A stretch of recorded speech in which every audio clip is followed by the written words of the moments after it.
Welcome back to the Running Explained podcast. Hi, I'm Coach Elisabeth, and I'm here to break down the science of running in a way that actually makes sense. Whether you're training for your very first race, aiming for a new PR, or just trying to be a more balanced runner, this podcast is your go-to spot for all things running. At Running Explained, running is more than just about logging miles. It's about becoming the best version of you. That's why we talk about more than just improving your fitness, but how to support your physical, mental, and emotional health too, so you'll see improvements that go far beyond race times. And if you're looking for more support, I've got you covered. Whether you're interested in one-on-one coaching, following a structured training plan, or joining our supportive group coaching, I've got options to meet you where you are and help you level up. Ready to dive in? Let's go. Hey, my friends, welcome back to the Running Explained podcast. I am Coach Elisabeth, your host for today, and your only host, your only voice on this episode. We're going to do a deep dive into a really interesting little piece of research on mindfulness for performance that I'm excited to get into. But before we get started, a bunch of fun new announcements and updates. There is a ton going on. It's all very exciting. And it's all very good. So first up, in case you missed it, I have launched a Patreon for the Running Explained podcast. Like 5 years too late, but here we are.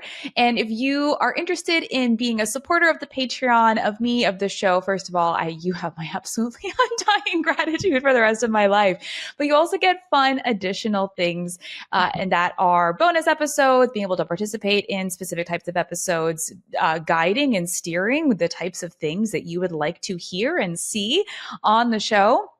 And if you want to learn more about that, you can go to patreon.com/runningexplained. There are two levels. There's two options.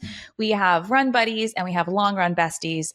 And like I said, anybody, even if you don't join, right, just the fact that you're listening, I am so grateful. But if you do want to support the show in a little bit deeper way, go out, check out the Patreon. I'm really excited to build that community out. Next, all right, fun announcement. We are doing a brand new type of program this year called a Road to Race Day. We're calling it Road to Race Day programs. And this year's Road to Race Day program is for the Philadelphia Half Marathon and Marathon. So the Road to Race Day program is a time-bound, so it's a 4-month program that is designed to specifically help you prepare for this race of our choice, or that we have chosen this year. It is, like I said, the Philly half or the full. We are doing both distances together in one group. You're going to get the support of not only me and Coach Nick, but also Coach Andrew, Coach Mick, and Coach Natalie. So you have 5 Running Explained coaches in your corner. You're going to have semi-custom training plans with your paces, your zone set up. That is going... like I'm winging this, and I'm trying not to do the quick cuts anymore. Like when you're doing audio only podcasts, here's a little secret. You can get away with just mashing a bunch of little clips together. With video, it's a little more obvious when you have just mashed a bunch of clips together. So if you hear me be perhaps less fluent than usual, it's because you're seeing and hearing the off the cuff stuff. So Philly program registration opens next week. If you're interested in learning more, and if you would like to sign up for the interest list to learn more about this program, you can do that on the website, runningexplained.com. A pop-up pops up that will direct you to signing up for the interest list. A really cool thing that I'm excited about with this program specifically is that we are having a significant sports dietitian component to it. So Stevie Lynn Smith, a multi-time guest on this show and wonderful sports dietitian, is going to be our resident sports dietitian for the program. So more details forthcoming, but if you are running Philly or you're looking for a big fall race and would love a supportive environment with a lot of extras and bonuses and training and in-person events and all the really cool fun stuff just for this race specifically, then I would highly recommend checking that out. All right, on to the next thing. Morocco. So excited. How many of you are excited about our trip to Morocco with Rogue Expeditions? Now, you do remember that I said that I was planning on going for the November trip, but so many of you reached out to Michael and said, hey, I really want to do this, but I can't make November work. Is the next date in February available? Obviously, yes. So that's what we're doing. We're going to Morocco next February instead. And there are still a couple spots left on this itinerary. So it's the February 7th through the 16th. So really great time if you have a spring break around that time. We are going to be doing the Sahara and Gorges itinerary. So not the one up in the Atlas Mountains, the one that is down in Marrakesh and out towards the Sahara Desert and actually in the Sahara Desert. I'm super freaking excited. Like I said, Morocco is one of my favorite places in the whole world, and to go back and be able to run it with a half dozen or so of you wonderful people as well. It's going to be a real treat. So you can learn more about that and sign up, BrenningExplained.com/Morocco. All right, here we go. Some fun other things. I'm very excited to announce that I'm going to be at the Chicago Marathon, not running. I'm going to be at the Chicago Marathon this year, supporting, spectating. We're doing a big shakeout run. Same thing with New York City. I am not running, but I will be there, New York City Marathon weekend. Super fun, excited, support. Maybe we'll do a shakeout run. Who knows? That weekend is always absolutely bonkers, busy and crazy. But if you're going to be at Chicago or New York this year, I hope to see you there. All right. I think we're done. I think that's all the special announcements. Here we go. Diving into our main topic for today, we are going to talk about, or I'm going to talk about a study that was, just published. It was published on April 23rd. So this thing is like maybe 3 weeks old. And the title of this piece of research, this article, is Effects of Group Mindfulness Intervention on High-Level Distance Runners, a quasi-experimental study. And this was published in the Frontiers of Sports and Active Living journal. It is free to read. The entire piece, article, research is available to read, not just the abstract. So if you'd like to read it for yourself, it's very, very interesting. And what is interesting about this, and as the authors note in this study, that sports psychology is still a developing field where we have so much research into the physiological aspects of endurance training and endurance performance. And although sports psychology and performance psychology has become more mainstream than it used to be, in that it wasn't at all, and it's become somewhat mainstream, especially with our highest level performing athletes. But it is still a ways away from other aspects of what we know about how to perform at your peak. And so I thought this was a really interesting study to look at and emphasize not only the impact that our mental state, our mindset can have on our performance, but also talk about ways that we can work on this skill. So often I talk to runners who express real optimism that they can get faster, but always seem to hit this block when it comes to being able to change things like how we respond to things mentally, the thoughts and feelings that we have, our ability to, I'm going to say, like manage our emotions, but be resilient in the face of challenging emotions. So don't forget that there are so many things about us that are changeable. They're not fixed. They might feel that way and seem that way. And yes, we all have an innate set of inborn traits and predispositions. But just because you are the way you are today doesn't mean that it has to be exactly this way forever. Like I said, the pure unbridled optimism that we can improve our performance should not just be rested on improving our physical fitness, but also how can we get the most out of ourselves from a mental and emotional performance standpoint as well. So I thought it was very interesting. We're going to go through this study, talk about what they did, what happened, and how you might be able to incorporate parts of types of training, mindfulness training, mindfulness skill building into your own lives, whether that is running related or not. So for those of you who don't read a lot of scientific research, it's very fun to read the introductions to a lot of these papers because there's so much kind of commentary and background information. And obviously the authors are demonstrating support for what they're about to present to you by looking at what the research in the field says right now, and maybe where things have evolved and maybe where things started and where they are now. But I think it's very interesting. I'm going to read just from the introduction from this paper, because I think it sets up the episode really, really well. All right, quote.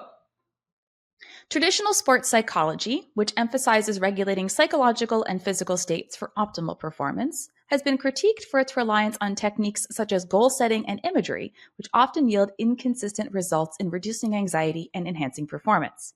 This inconsistency aligns with the ironic process theory, which suggests that efforts to suppress negative thoughts can paradoxically amplify them, disrupting focus and self-regulation. In contrast, mindfulness-based approaches provide a promising alternative.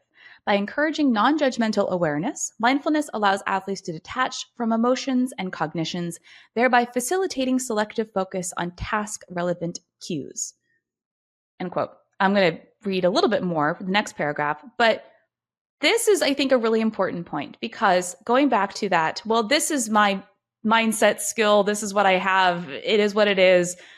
It's not going to change. I can't get any better at it. For those of us who may have tried traditional sports psychology, I say that with some air quotations here, traditional sports psychology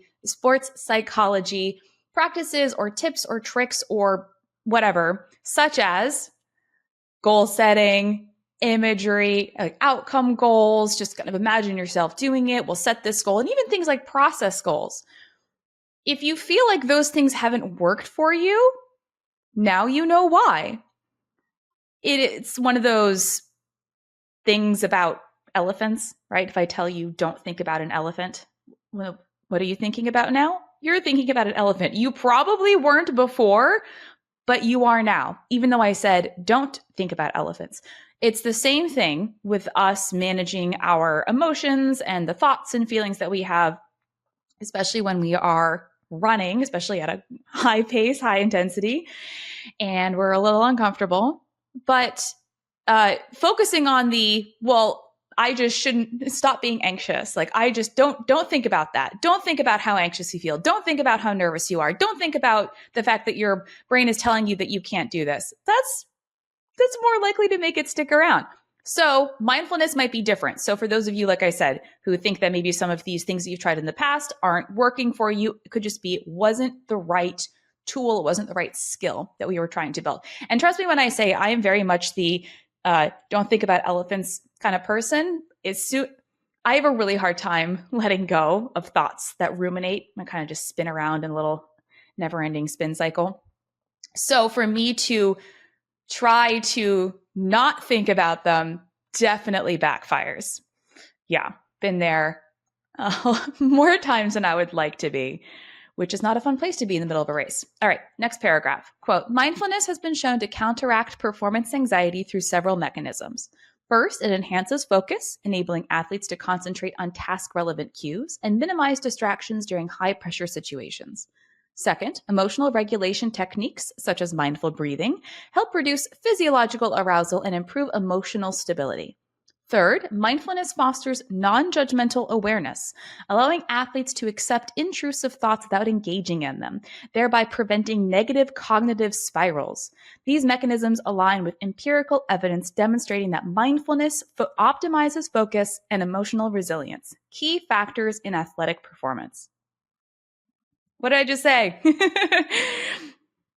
Preventing negative cognitive spirals. Sign me up. The tricky thing about mindfulness, for those of you who maybe you have a super robust mindfulness practice and you're just tuning into this episode to hear kind of what I might have to say about it, or because you're interested in learning more, or maybe you've tried and it hasn't really caught on, or maybe you've never tried. This practice of mindfulness is a challenge. I think when we set this expectation that all I have to do is just pay a little bit of attention to it and I'm going to be this master at it, what do we know? That's not how it works about anything. Same thing with running. If I just do a couple runs, like I'll be able to break a world record. Clearly not. Mindfulness training and a lot of the skills and fitness developments that we are trying to encourage, and that means mental skills as well, take practice, take failure, take consistent dedication to just trying and doing it for long enough where it actually becomes something that works for you and that you are good at. So don't expect that you're going to be the master or mistress of mindfulness simply because you tried it for a couple weeks. It usually takes a little bit longer than that. So let's talk about how they actually designed this study. How did they get to get to the conclusion, or how are they getting to the point where they can say, well, this is what happened and this is why we think it's effective. So there was a control group, which is always fun. That doesn't always happen. That's why I think it is a quasi-experimental study. But a control group is very important because you have to see, with broadly speaking, all else being equal, what was the thing that made a difference? Because you have to control the variables. So if the only difference between the two groups, the control who didn't get the thing and the other group who did get the thing, was the thing or the absence of the thing, then you can say, well, I think there's a correlation here. But if that a control group, you don't know if it actually did anything. So this study, they had 20 runners that they split into two groups of 10 runners apiece.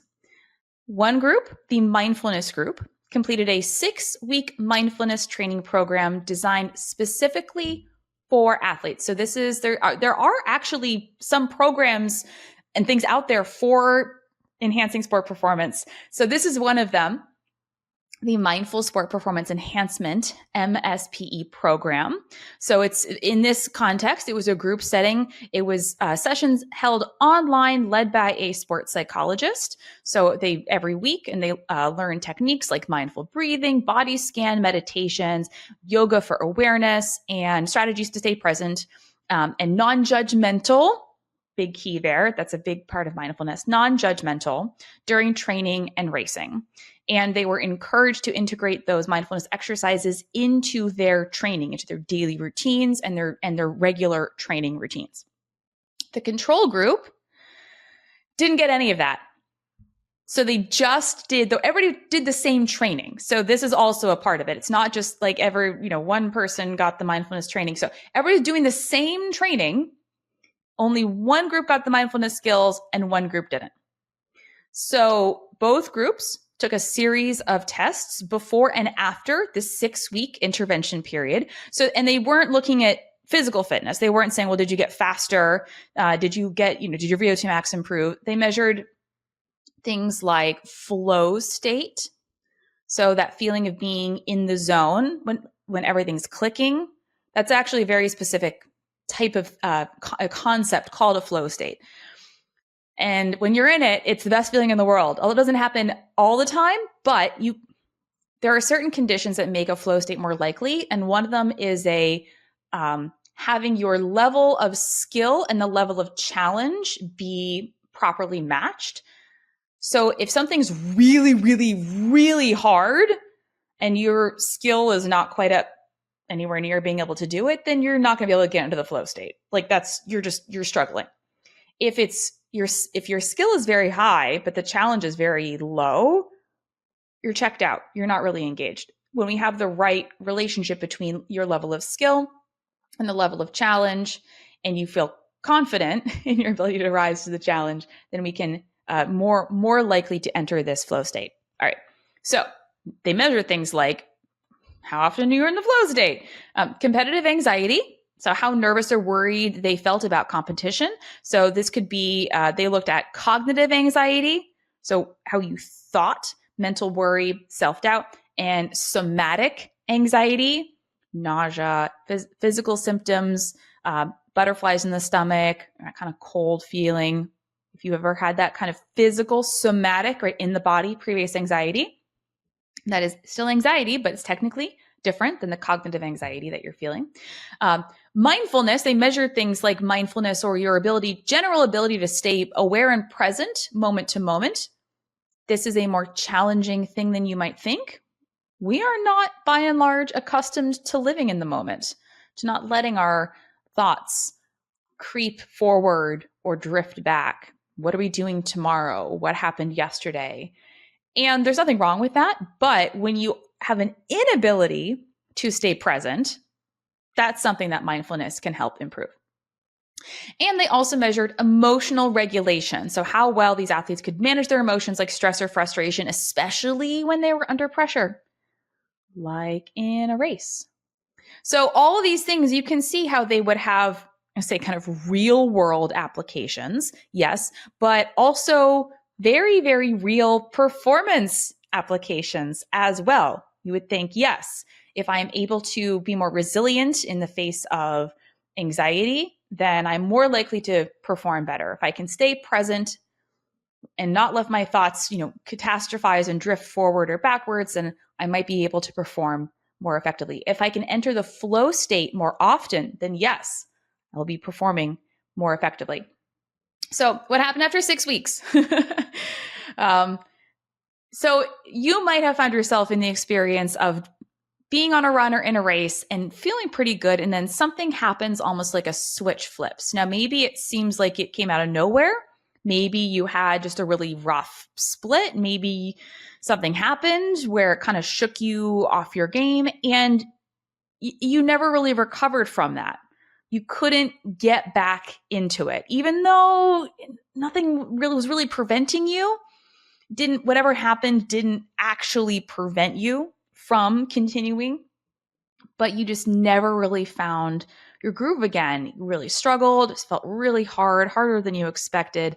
So this can be a situation where being able to snap back into, to regulate yourself in a way that you can then get back to the place that you wanted to be emotionally, that would be really effective. I mean, yes, I have definitely been one to catastrophize off of almost nothing. So a couple of years ago, I ran a half marathon. I like to run the Las Vegas half marathon, the rock and roll one. But it's very, very, very dry in Las Vegas most of the year, like very low humidity. So when you run there, anywhere in the desert, it's really important to stay incredibly well hydrated, because it can be so dry that your sweat evaporates pretty much as soon as it exits your pores. And so if you're accustomed to how sweaty am I, as being often a subconscious understanding of how much you're sweating and how much fluid you might need. If you don't have that, like if you know that you're sweating, but you don't feel sweaty, like your skin's dry because it is evaporating, then you might find yourself not drinking as much as you should have. And I say this from very personal experience. Long story short, I was running the Las Vegas half a couple years ago, and I was not staying on top of my hydration, which is a real shame, because I was feeling pretty okay up until the point where I was feeling really bad. But let me tell you what finally did me in. I think this was at mile 8, maybe 9, 8. Enough left in the race where, you're like, all right, I still got plenty. I still got a lot left to go. But why can't it be closer? And they had water in the race, and this before they switched to whatever they're doing, Mortal Hydration now, which I think is a partnership with Rock and Roll. And they were doing Gatorade as their electrolyte, their other option, their non-water option. And like I say, if you're going to rely on in-race hydration with things that are mixed, you never quite know what you're going to get. So I grabbed Gatorade at the table before, like the station before, which is 1.5 miles back. I grabbed water. I grabbed a Gatorade. Like I knew I was probably not in a great place. And between that aid station, the one that I was approaching, I had this realization that, oh, you know what? I think I'm in real trouble here. I think this dehydration thing is actually going to be quite bad. I definitely need to pay attention and grab a couple cups at this upcoming aid station. And the first cup I grabbed was Gatorade. And it was like sludge. I don't even know what they did. It was so thick. It was maybe the bottom of a pitcher or something. And I just and I expected it to be whatever, kind of weak Gatorade mix. Threw it back into my mouth, and it was just so overwhelming and so overpowering with the flavor. I don't even mind lemon lime flavor Gatorade, but it was like the straw that broke the camel's back. My mental strength crumbled immediately. I was like, okay, this is it. I'm over. I can't do this. This is the worst. Oh my God. It was like the one. Now, maybe if it obviously had a lot of things kind of go sideways that day, we can't just blame the mindset stuff. But at the same time, maybe I could have struggled through and had a decent finish, but the 5 miles through the finish, it's not that they were physically challenging, because they absolutely were. And the dehydration was nasty. It was terrible. But that my mental state, I was in such a terrible, I was beating myself up. I was blaming myself. I was was being an absolute terrible, terrible, terrible. And I couldn't get out of it. I couldn't stop. I couldn't step back and say, hey, Elisabeth, it's okay. It's 13 miles. Like, it's okay if you don't nail every one. You don't have to be so hard on yourself. You don't have to beat yourself up. You don't have to go through the whole process of just being, so out of sorts, that huge mismatch between your brain and your body. So why do I share this? To say that it doesn't have to be anything big to knock you off your game in a situation like this.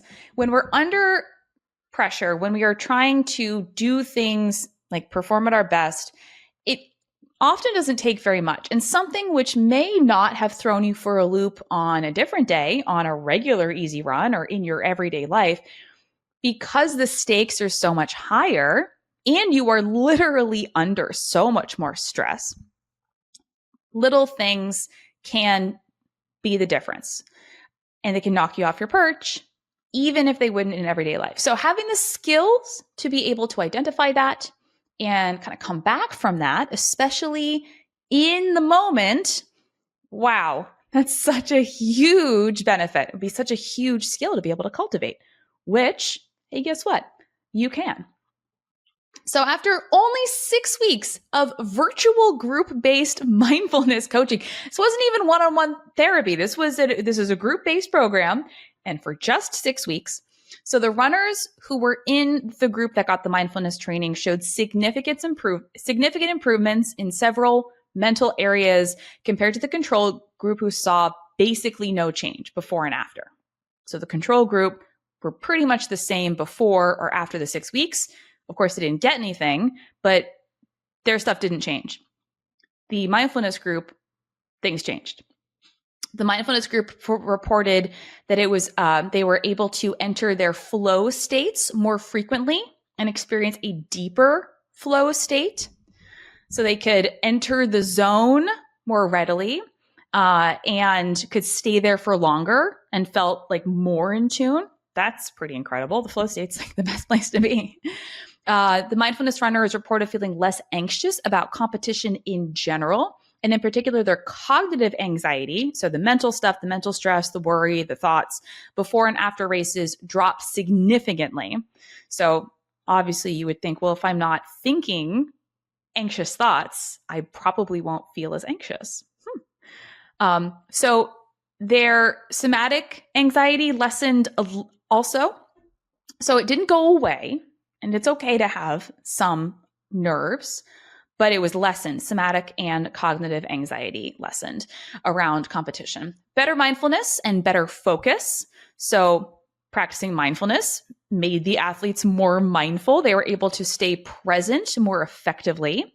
The control group had no improvement in their ability to stay present.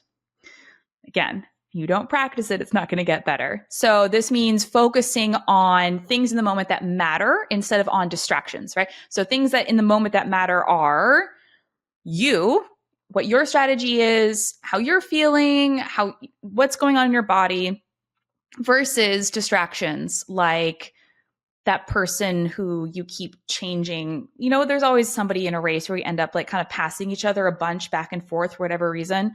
That person, or maybe you got stuck seeing somebody that I don't know. Like I said, all these little things that wouldn't be anything to us on a normal day in a race environment or in a big workout can totally derail you. So they had better mindfulness and focus. They could focus more easily or more effectively on the things that mattered, and they didn't get as distracted by the other stuff as they would have before. Improved emotional control. So the mindfulness group got better at handling their emotions and their stress. So in the study, the athletes in the mindfulness group noted the things which used to frustrate them: bad weather, fatigue, an unexpected surge from a competitor in a race, didn't knock them off their game as much after they went through the mindfulness training, and they could recover mentally from setbacks faster. Overall emotional regulation did improve for everyone, so both groups here, but the mindfulness practitioners felt a notable difference in how they manage their ups and downs. That's a big one. Like I said, those things, it's all sometimes this perfect storm. Wow, think about all of these benefits.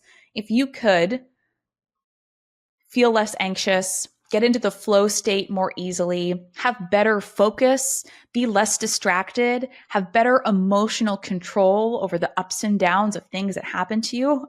Yeah, sign me up. I want to go through this program. And the mindfulness athletes reported a boost in confidence and well-being.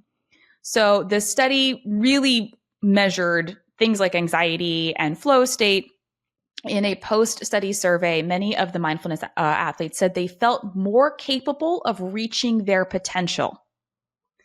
Apparently, coaches and teammates even noticed that these runners put in increased effort and seemed more confident and, quote, in it, end quote, during workouts. So their mindset shifted in a positive direction. In only 6 weeks! My goodness. 6 weeks is nothing. Wow. So many effects. Now, again, to think about, if this was just 6 weeks, imagine where these runners might be in a year if they continue with these practices. So I really want to highlight the fact that all of this stuff, how they felt, how they performed, the emotional regulation, the reduced anxiety, the ability to focus and stay mindful, they feel more confident, feel more capable of reaching their potential. This all happened without any changes to their training. Like I said, the control group and the mindfulness training group, nothing was different between those two groups in terms of training. So all of the things that they found with the mindfulness group came as the result of the mental training. So the researchers concluded the mindfulness program was effective in enhancing key psychological states, especially flow and anxiety management, which are crucial for performance and well-being in runners. And I also want to point out that these are high-level athletes. So these are athletes. These are the runners that you and I watch on TV and think, wow, they must have so much mental strength and mental grit and focus and determination and perseverance and dedication and all these things. And yes, I'm sure they also do have those things, but it's those runners who reported receiving a benefit from this intervention. And if it works on them, oh, I bet it's going to work on us too. And yeah, there is other research out there that not just elite runners would benefit from mindfulness and these types of mental skills training. So there are other studies looking at with recreational runners, not just elite athletes, have found similarly that mindfulness and related mental strategies can improve your focus, reduce anxiety, and even boost your confidence.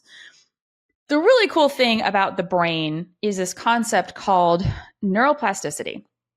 And that essentially, plasticity, meaning like plastic, like malleable or moldable or changeable. And the concept of neuroplasticity is that your brain is capable of changing, of growing and pruning neurons, paths, branches, ways that we think and feel and move. Your brain is not static. It's not fixed. Just like everything else in your body, you can change it. Now, you have to do specific things to change it. And just like we do the physical training, the mental training actually takes work to do as well. But you can change. You can, in a sense, rewire your brain, which I just think is the coolest thing. And they used to think that neuroplasticity ended, that you essentially, once you hit, I think your 20s, your brain was done. What happens is when we're born, we are born with way, like all the connections, like a bazillion, there's actually a number for it. I don't know if it's an absurdly large number, a bazillion connections.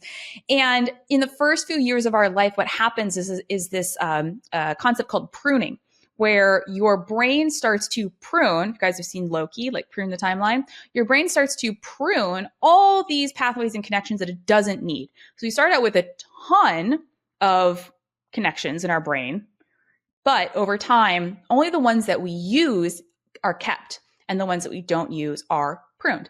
And so we used to think that the plasticity of the brain essentially ended when you grew up. We know that's not true. We know that your brain is plastic basically until you die. So yes, you can teach an old dog new tricks. All right. It might just take a little bit longer than it would a younger dog. All right. So mental state, let's talk about the mental stuff. Why does this matter? Why does this matter? Because you may have heard the slightly tongue-in-cheek joke.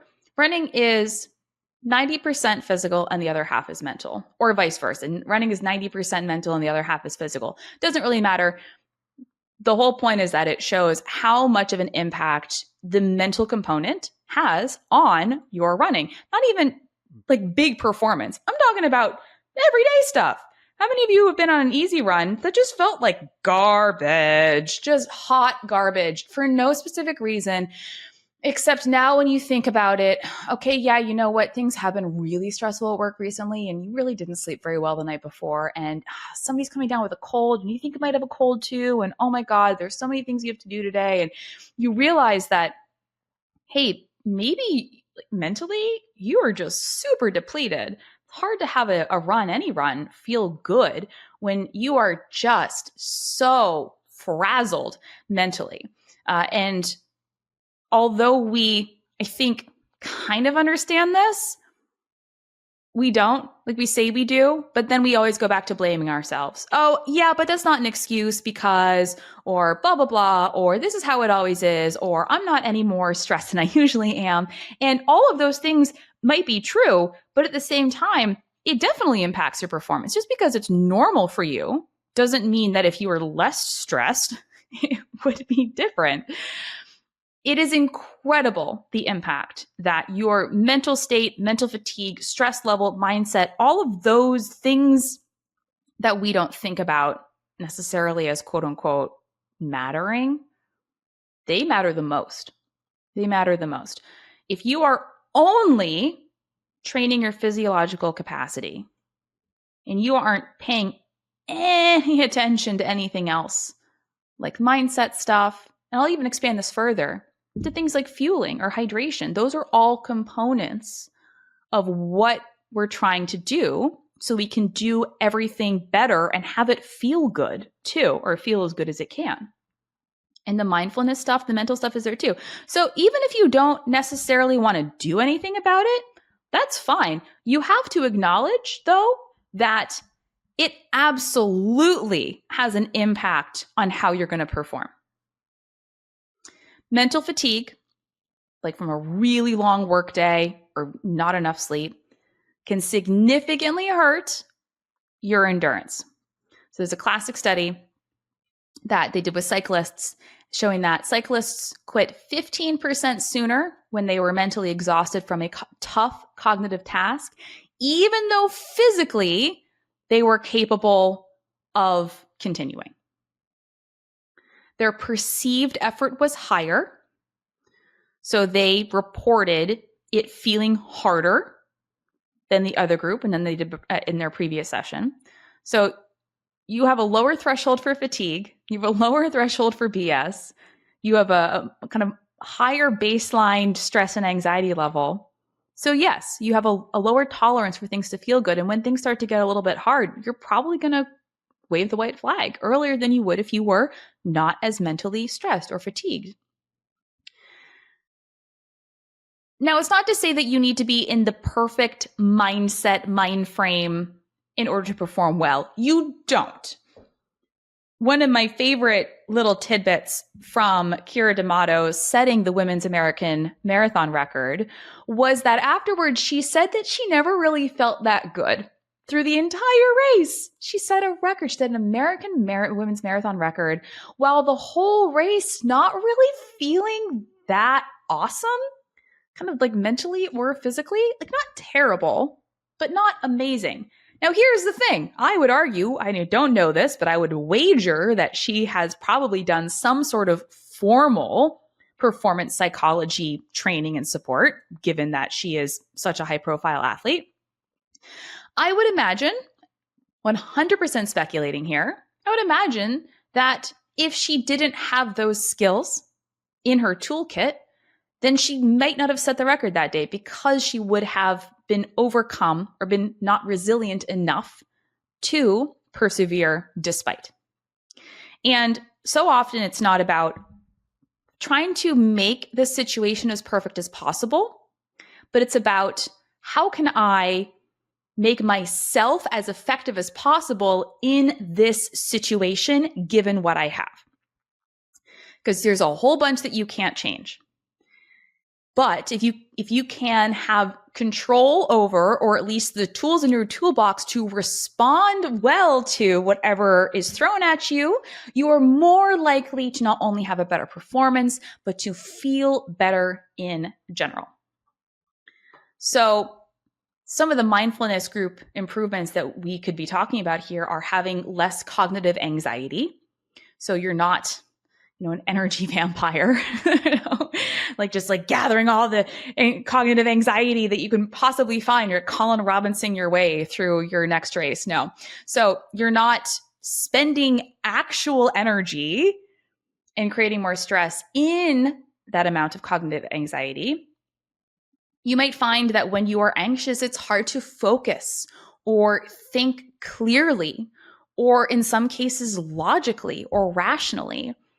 If you had less anxiety, you would be more able to think clearly, focus on your plan than you would be otherwise. Something I say about workouts, but especially race day. Look, we've all been in a situation where something's happened in a race, or we've decided to do something in a race or in a workout. And afterwards, we think, wow, that was really stupid. Why did I decide to do that? And I have to remind you that the decisions that we make at the time make sense to us at the time that we make them. In retrospect, it may not have made sense for you to skip that water station, Elisabeth, at mile 4 and 6 of the half marathon. Yeah. Oh, yeah. Did I mention that maybe one of the reasons I got super dehydrated in that race is because, oh, guys, see, this is so embarrassing. I was so happy with my pace that I didn't want to stop for water. And I can run through water stops.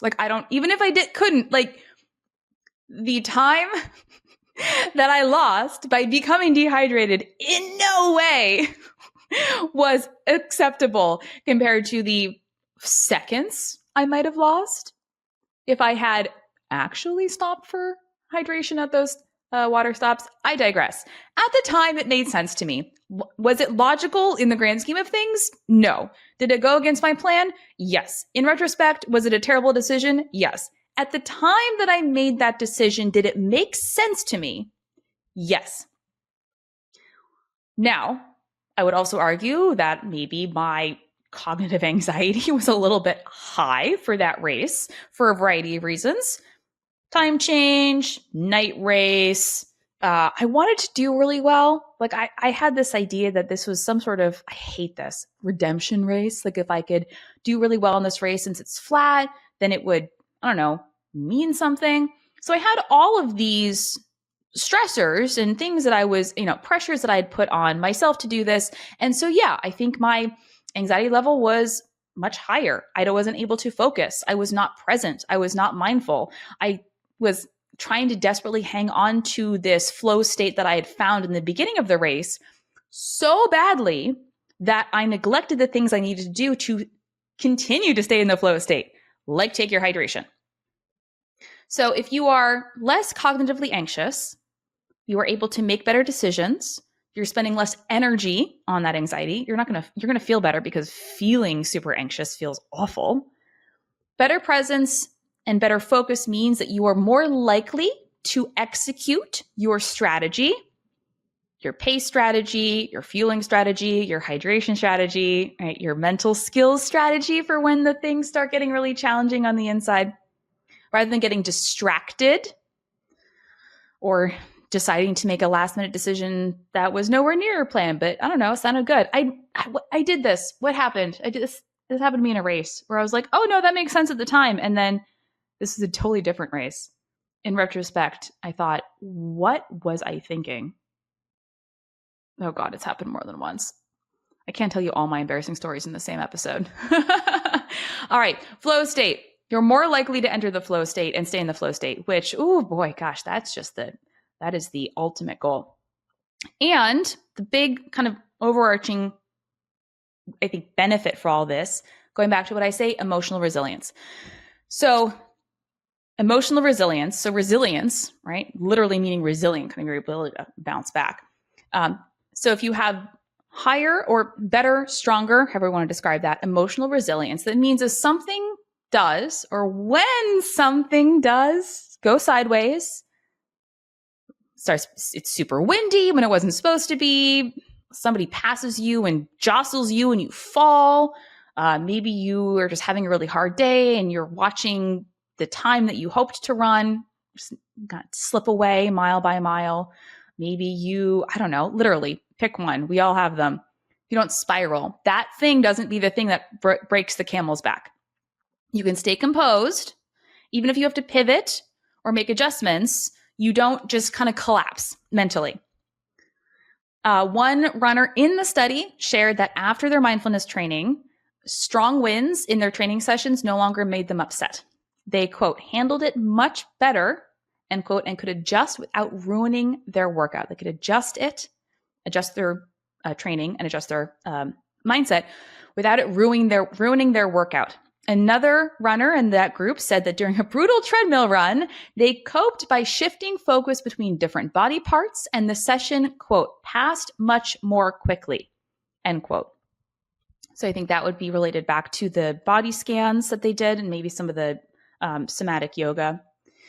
So these are not just tips and tricks to be super mentally strong and tough, to be some sort of David Goggins-esque, I could put a burning poker through my hand and smile kind of. I don't know what the goal of just that much suffering is. But it means that when something happens, when things do get hard, expected or unexpected, that you have the tools to continue to perform at the best of your possible ability at that moment in time. And what does this all culminate in? More enjoyment and better consistency. When your mind is in a good place, running feels better. You're more likely to stick with your training. You are less likely to burn out. And running is something that feeds your mental well-being rather than draining it. So it's a very interesting cycle that we can find ourselves in. So if we have improved mindfulness, mental skills, emotional resilience, that can lead to better runs, better feeling runs, better decisions in our runs, better appreciation, less anxiety, less beating ourselves up, what kind of realism around things, which leads to happier runners, which leads to better training, which leads to, see, that's the upward spiral. Now, I think we've all been on the reverse spiral sometimes when it feels crappy mentally, so then it starts to feel crappy physically. And then we start to make really terrible decisions. Maybe we add more sessions than we should, or we run too hard, or we start to cut calories because we think if we lose weight, it'll help us run better. And then things start to feel even worse. And then we get more frustrated and upset and mad. And we have a few good runs here and there that remind us of how it's supposed to feel. But we just find ourselves at the end of this very long tunnel thinking, what am I doing here? Why does this feel so terrible? We don't want to be there. We want to be in the other place. We want to be at the top of the spiral, not the bottom of the spiral. Your mental state, your mental skills, your mindset, your mind, your brain, what's between your ears. This is just as important as your physical conditioning. It does not matter how fit you are. If you do not have the mental skills and mindset and tools available to you to actually do something with that, yeah. Need both. You need both. All right, how can you up your mental game? Now, obviously, you need specific help or guidance. I'd recommend talking with a sports psychologist, performance psychologist. We've had several on the show, which is very exciting. So you don't need to start some sort of 3 a.m. meditation practice. You don't need to take a vow of silence. You don't need to become a yogi. You don't even need to put your foot behind your head. But it does take consistency, just like anything, consistent practice. So think small, consistent habits. Do not, my runners, Go all in on everything all the time. More is not always better. If you're going to start building up your mental skills, trying to do it all at the same time is probably just going to leave you frustrated and less likely to stick with that consistent long-term plan. Because if you're going from nothing to trying to do like an hour of mindset work a day, you might do that for a couple weeks, maybe a couple days, maybe a month or two. But if we don't have that kind of solid foundation of, I always do this, even when I get really busy, I can make 5 or 10 minutes for this. I'd recommend starting a little bit smaller. Start with the things that call to you the most. If there's something that is a tool or a modality or a method that you're like, nah, that's not something that's gonna, then don't do it. You might find something that you want to try it later, but start small. Start with the things that you're like, okay, yeah, no, that sounds nice. I think I might want to try that. So here are some runner-friendly ways to incorporate some mindfulness and mental training. And like I said, the most important thing is doing this consistently. So there's a big one, and it's small because it's just breathing. So you can do a couple minutes, 2, 3, 4, 5 minutes of a breathing exercise before your run, maybe after your run. Maybe it's when you wake up, whenever you kind of need this. I would be very interested to see how it feels for you if you do it before a run versus after a run. You might think that a simple couple minute long breathing exercise doesn't make that much of a difference. And I would argue that it does. You just have to give it a chance. It's pretty incredible. Now, it's not going to fix everything, but it's not hooey either. So for this one, you're going to sit or stand quietly and take slow, deep breaths, focusing on the sensation of air entering and leaving your lungs. If you want to count, you can. You can count in for 3, 4, or 5 beats. If you want to hold your breath, you can. Maybe you're familiar with box breathing. For a few seconds, you can. And then slowly, slowly breathe out the same count that you inhaled. And always bring it back to your breath. If your mind wanders, shall I say, when your mind wanders, bring your focus back to your breath. Set a timer for 2 minutes to start. That's all you need. That's all you need. So this can help calm pre-run nerves, help you find yourself in the present moment. If you feel very frazzled or discombobulated or having one of those days where you're just kind of like itchy inside your own skin, this could help. This could help ground you, center you, focus you. Many, many, many athletes use breathing techniques pre-race, pre-competition, because it's very effective, it's very easy to do, and you can just do it wherever you are. Another tool, skill, practice is to practice mindful running. Now, I like to talk about something called a gratitude mile or a gratitude kilometer for our metric friends.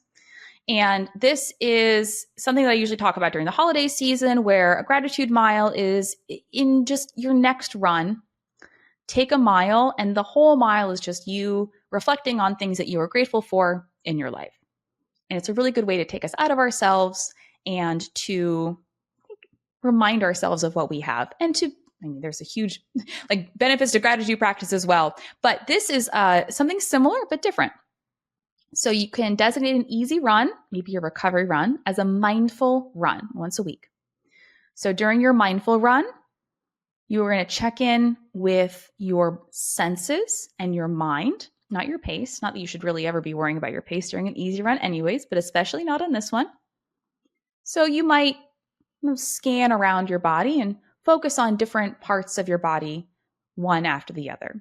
So just like the athlete on the treadmill who shifted focus between their different body parts, you could spend a few minutes noticing the rhythm of your footsteps, or feeling the ground underneath your shoes, or listening to your breath, or could be anything. Right? How do you feel? What do you feel? What do you see? What do you notice? And it's just about being mindful. You notice the sounds around you. If you have thoughts that float through your head, like, I'm tired, this hill sucks, I want this to be over, this is a waste of time, I want you to acknowledge those thoughts, say, yep, I'm having this thought, and then let it go without judgment. You do not have to listen to every thought that pops into your head. Sometimes our brains just like to talk. So something that I find helpful is in imagining these thoughts to be bubbles that kind of float in, and then they kind of bat them away, let them float out. Float in, float out. Sometimes I'll pop them in my head just to switch it up a little bit. The whole point is to continually refocus on the present moment and stay in the now. So maybe you need a physical cue to do that. Maybe that is, I don't love cues in general because we don't necessarily want to be changing our form all the time. Could this be something like run tall, eyes up, focus? It could just be a very small word, kind of bring you back. So this trains you not to dwell on the negative thought and also refocus your attention. Hugely valuable tool, not just for running, for like everything, seriously. Now, you probably have heard of mantras. Mantras are mental cues. So a mantra is a short word or phrase that you can repeat to yourself over and over again. Or it could be just a single word. So this could be something like relax and flow. One step at a time. It really could be anything. One of my big mantras, especially in races, is just breathe. Reminds me, just breathe. Like, as long as you're breathing, you'll be fine. Just breathe. Another big one that I pull out when I need to is don't panic. Now, that might be a little bit of elephants there because now I'm thinking, wait, should I be panicking? But I usually have to say this to myself in a situation where I find myself like kind of starting to panic. And this is usually that part of a race or workout where we're like, okay, no, now I'm feeling pretty uncomfortable about my ability to possibly pull this off. Remind yourself, don't panic, just breathe. It could literally be anything. It could be a word, it could be a phrase. The key is that whatever you're doing is calming and empowering for you, that it works for you. Don't take anybody else's. If somebody else says that this won them a gold medal and it doesn't do anything for you, that's fine. It's not supposed to. It's theirs, not yours. So this is something to pull out in practice. Don't wait until race day to be like, oh yeah, what's my mantra?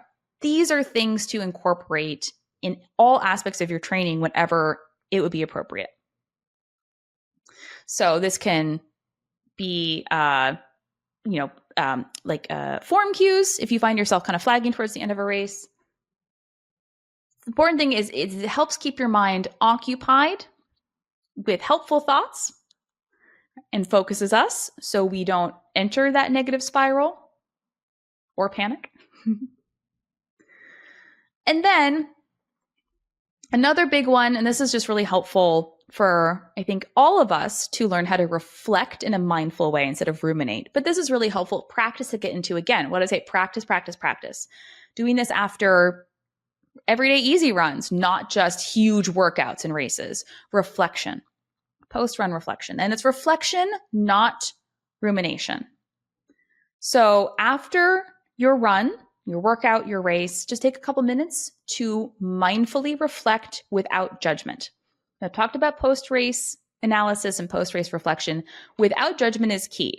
After a race, especially if it didn't go the way you wanted it to, I would recommend jotting down some contemporaneous notes about how you felt and what happened, but do not try to analyze it or assign blame or try to figure things out. Right after a race, you are in no fit state to perform high-level, analysis in a way that's going to be beneficial rather than kind of making you feel like crap, especially, like I said, if it didn't go very well. So jot down some notes and then revisit it later. But learning to reflect instead of ruminate or assign blame, super helpful. So jot down a few notes, also about not just what happened and the decisions that you made and how it felt, but the thoughts that you felt that popped up. Did you notice something that has been recurring that you're trying to, can't prevent from happening? What was it? What are those things, those thoughts that you're saying to yourself? Are you noticing patterns? Are you always getting anxious at mile 12 of your long runs? Do you always get really anxious in the first rep of speed work? Do you always say the nastiest, most terrible things to yourself when you're halfway through a tempo run? Or noting the good stuff. I felt really strong when I focused on this thing. I felt really great in these reps, and I think it was because XYZ. So it's not just about kind of reflecting on the stuff, I would say the negative stuff, the stuff that doesn't make us feel very good, but also reflecting on, well, what are the things I did positively? What are the things that I did well? What tools did I pull out and use? What skills was I able to incorporate into this run? There are also now, if you really need some help with this, there are some guided meditation or mindfulness apps. Now, there may not be a ton of resources specifically for endurance performance, but the principles of mindfulness and this kind of reflection and it is really helpful. And you don't have to be it doesn't have to be running specific for you to be able to take advantage of this. So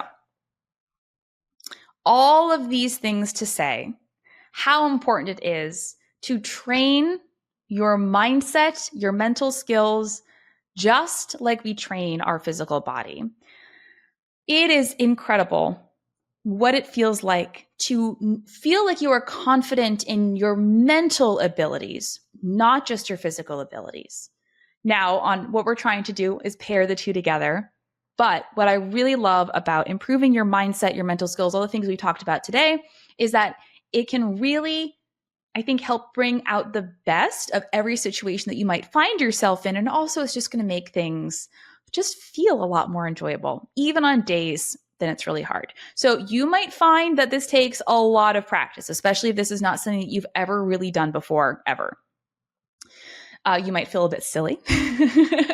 You might feel like you don't want anybody to see you when you're doing this. You might want to practice some of these things by yourself, and that's completely fine. You might find that your mind is wandering. You can't get it to focus for more than 2 seconds before it's off in another direction. That's completely fine. You're not going to become a master in just a few days. Stick with it. Keep practicing. You're strengthening, for lack of a better word, your mental muscles as well, even though you don't have muscles in your brain. You will find that this becomes more natural. This becomes more, normal. You find that you'll be reaching for these skills without having to consciously think about implementing them. That's a really cool feeling, not just in your running, but in your everyday life. So the tough moments are still going to be tough, but you are going to handle them with more resilience.